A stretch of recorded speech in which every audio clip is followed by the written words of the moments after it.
Pasukan Pangeran Agung Wilis dapat dipukul mundur ke Ulu Pampang oleh pasukan VOC pimpinan Grun.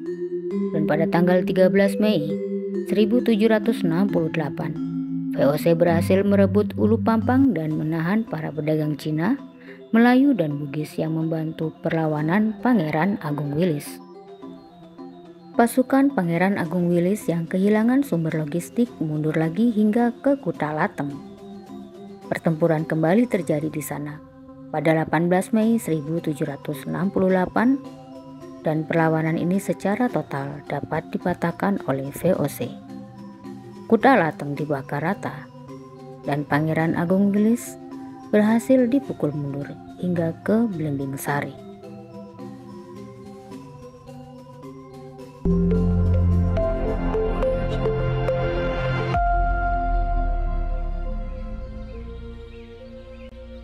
Halo, assalamualaikum warahmatullahi wabarakatuh. Terima kasih sudah klik kembali video ini. Buat kamu yang baru pertama kali menemukan channel Cerita Wulan, selamat datang di channel Cerita Wulan. Kali ini Cerita Wulan akan membawakan sebuah cerita tentang sejarah seorang pangeran yang gagah perkasa. Ia mati-matian membela rakyatnya hingga titik darah penghabisan. Cerita Wulan mempersembahkan sejarah Wong Agung Wilis, putra Belambangan yang gagah perkasa.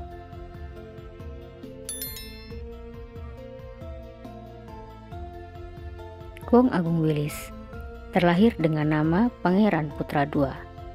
Lahir di Belambangan kira-kira pada tahun 1680-an hingga 1720-an dan meninggal dunia di Bali tahun 1780.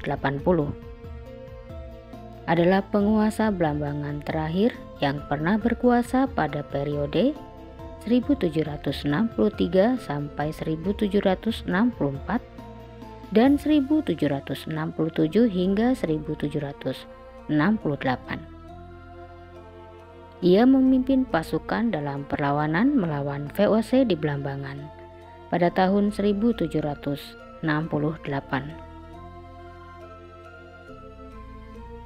Pangeran Putra II adalah anak dari Pangeran Mas Purba atau Pangeran Putra I alias Prabu Danurejo, penguasa Belambangan tahun 1697 hingga 1736.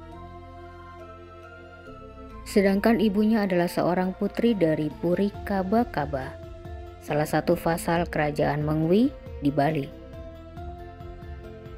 Ibunda Pangeran Putra II bukanlah permaisuri dari Pangeran Danurejo. Pernikahan keduanya terjadi karena motif politik agar kerjasama antara Belambangan dan Bali dapat terjalin kuat untuk mengatasi ancaman dari perusahaan Hindia Timur Belanda VOC. Permaisuri Pangeran Danureja sendiri adalah Mas Ayu Gading, putri dari pahlawan Untung Surapati.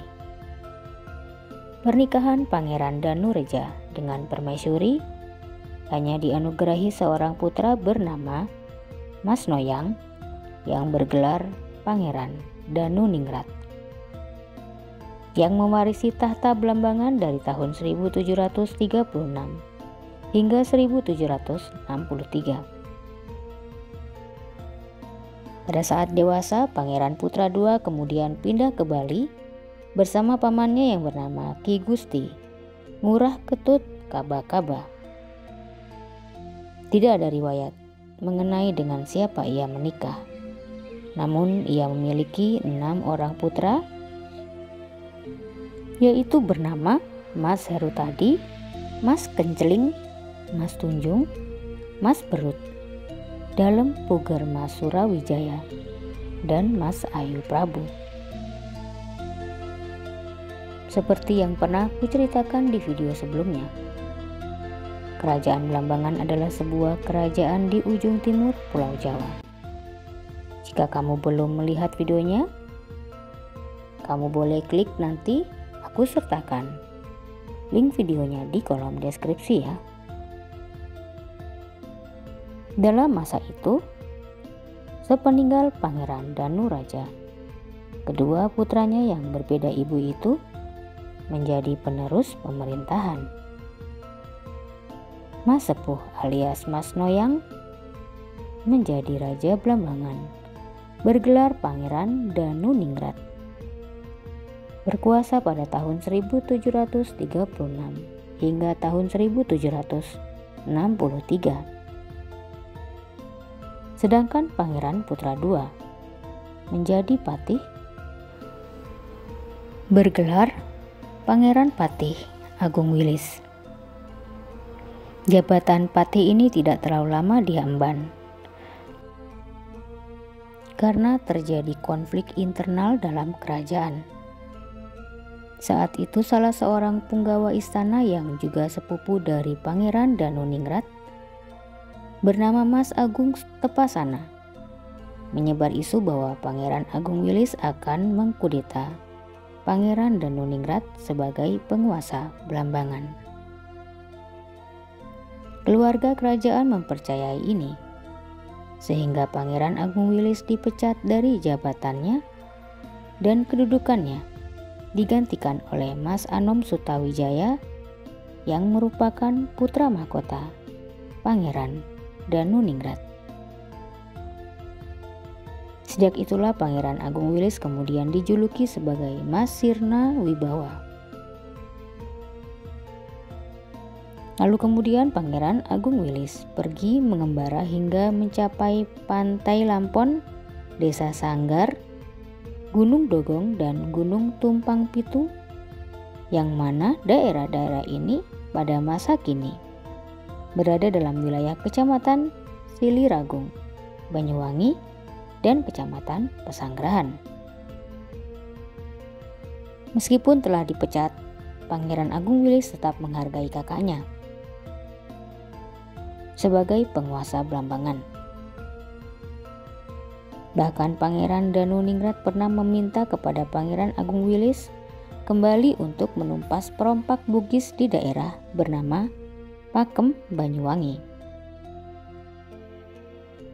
Blambangan sendiri, karena kesuburan dan kekayaan kerajaan itu, telah diketahui oleh VOC sebelum mereka menguasainya. Maka kemudian VOC telah memiliki rencana untuk menguasai Blambangan. Namun rencana ini terkendala oleh beberapa faktor, seperti Blambangan jauh dari pusat pemerintahan dan ikatan pernikahan politik yang terjadi di antara Blambangan dan Bali membuat hubungan keduanya menjadi kuat. Namun akhirnya sikap ascribed status VOC yang meyakini secara sepihak bahwa Blambangan telah dikuasai oleh mereka melatar belakangi perlawanan terhadap VOC di Blambangan. Pada tahun 1767, kembalinya dari Bali, Wong Agung Wilis mendeklarasikan diri sebagai penguasa yang sah atas Blambangan. Sebenarnya klaim ini hanya meneruskan haknya yang tertunda di tahun 1763 setelah kakaknya meninggalkan istana kala itu. Tahta Blambangan kemudian diperwalikan kepada pamannya, Gusti Dewa Kaba-Kaba. Diperkirakan terjadi di tahun 1764 sampai 1767. Sekembalinya dari Bali, Pangeran Agung Wilis yang merupakan raja sah itu kemudian diakui sebagai penguasa Blambangan oleh VOC. Namun ternyata bersyarat, dia harus pula mengakui kekuasaan VOC di bumi Blambangan. Pangeran Agung Wilis membiarkan dirinya diangkat oleh VOC karena telah merencanakan siasat untuk menarik simpati VOC, hingga jika pasukannya telah terhimpun maka ia akan melakukan perlawanan. Dia kemudian memanfaatkan kedudukannya ini untuk menjalin hubungan dengan para bekel atau kepala desa, agar perannya dalam hal ini dirahasiakan dan memerintahkan agar pasukan segera dihimpun, serta memerintahkan agar penyerangan ke loji-loji Belanda dilakukan secara bertahap. Ia juga kerap mendistribusikan sejumlah uang Inggris dan senjata-senjata buatan Inggris kepada para pasukannya. Pada tanggal 30 September tahun 1767, ia mulai menghimpun kekuatan untuk melawan VOC yang mulai menduduki Blambangan. Silsilah keturunan yang dimilikinya mempermudah dalam penghimpunan kekuatan ini. Selain didukung orang-orang Blambangan sendiri, ia juga mendapatkan bantuan kekuatan dari orang-orang Inggris yang memang bersaing dengan VOC dalam hal perdagangan di Jawa. Mendapat dukungan pula dari orang Bali, orang Melayu, orang Bugis, orang Cina, dan orang Madura yang tinggal di Blambangan. Ia juga kemudian mendapatkan dukungan dari Bupati Malaya Kusuma atau cucu Untung Surapati dari Malang dan dari Kerajaan Mengui. Pada Oktober 1767, Wong Agung Willis mengumpulkan pasukannya di Ulu Pampang. Di sana ia membagi wilayah pertempuran menjadi dua bagian. Sebagian dipimpin oleh putranya, Dalem Pugermas Surawijaya, dan sebagian lagi dipimpin oleh Pangeran Agung Willis sendiri. Pihak VOC mendengar penghimpunan pasukan ini. Maka dari itu, VOC melakukan beberapa langkah untuk meredam perlawanan. Gubernur Pantai Timur Jawa, Johannes Vos, mengirim surat pada tanggal 20 Oktober 1767 kepada Cakraningrat V atau penguasa Madura yang berisi permintaan bala bantuan pasukan ke Blambangan. Maka datanglah 1.000 orang dari Laskar Madura Bangkalan, 200 orang Madura, 500 orang Probolinggo, dan sejumlah tentara Eropa ke Blambangan dengan menempuh jalur darat. Sebelumnya pada Maret 1767 dilakukan ekspedisi pertama pasukan gabungan VOC ke Blambangan. Selain menambah pasukan, VOC juga melakukan politik pecah belah atau divide et impera di Blambangan dengan membagi Blambangan menjadi dua bagian, yakni Kabupaten Blambangan Timur yang dipimpin oleh Bupati Mas Anom dan Pati Sutan Negara, dan Kabupaten Blambangan Barat yang dipimpin Bupati Mas Weka bersama Patih Wasengsari. Tujuan dari pemecahan ini adalah untuk mempermudah VOC untuk menangkap Pangeran Agung Willis beserta pengikutnya dengan bantuan orang-orang pribumi. Persiapan lain yang dilakukan VOC adalah mengamankan Selat Bali dari pengaruh Inggris dan Bali yang mendukung perlawanan Pangeran Agung Willis. Perlawanan ini dimulai saat Pangeran Agung Willis sebagai penguasa Blambangan mengabaikan perintah untuk menghadap Gubernur Johannes Vos untuk memberikan laporan tentang pendirian benteng di Banyu Alit dan menentang kehadiran VOC di Blambangan. Maka seketika itu keluarlah perintah penangkapan Pangeran Wong Agung Willis yang dikomandoi oleh komandan VOC bernama Adrianus van Rietzke.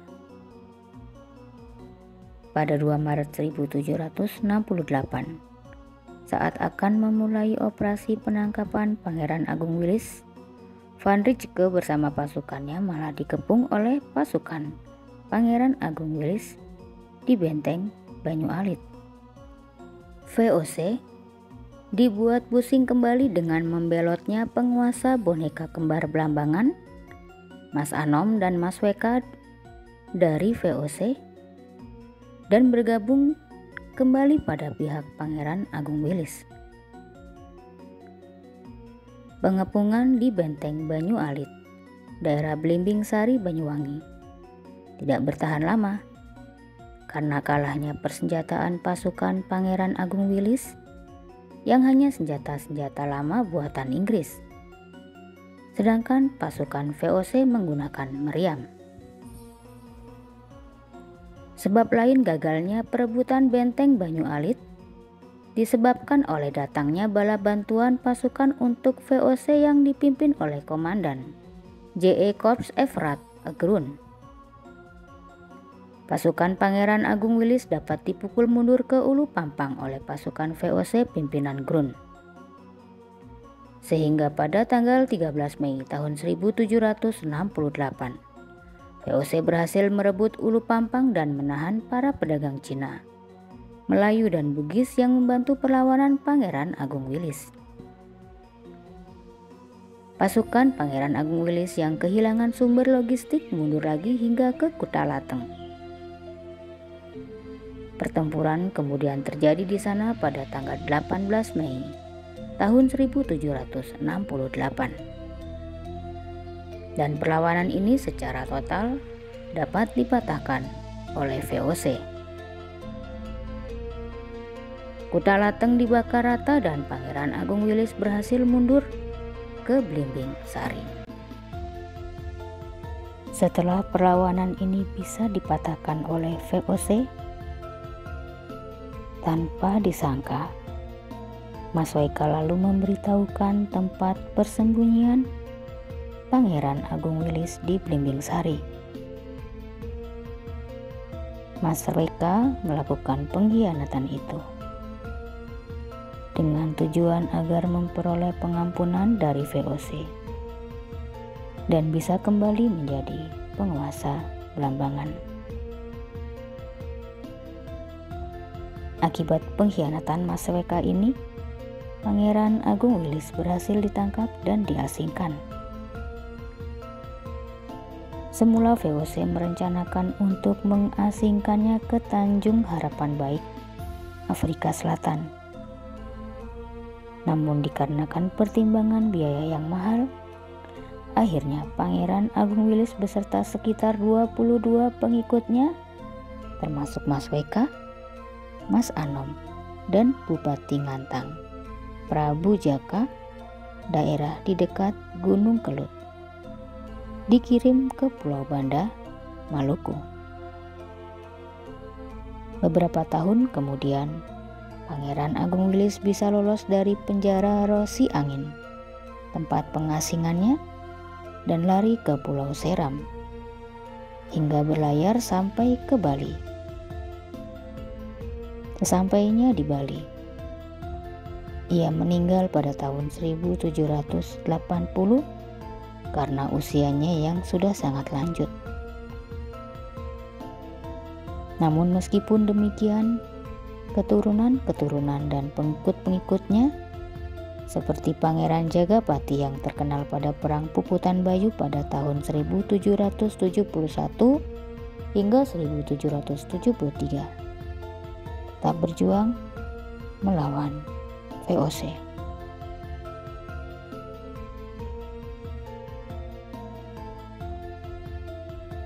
Itulah tadi paparanku tentang seorang pangeran dari tanah Belambangan yang masih memiliki darah Bali, yang kemudian akhirnya wafat di Bali juga. Terima kasih sudah menyimak semua ceritaku dari awal hingga akhir. Sampai jumpa di cerita ulan berikutnya. Wassalamualaikum warahmatullahi wabarakatuh.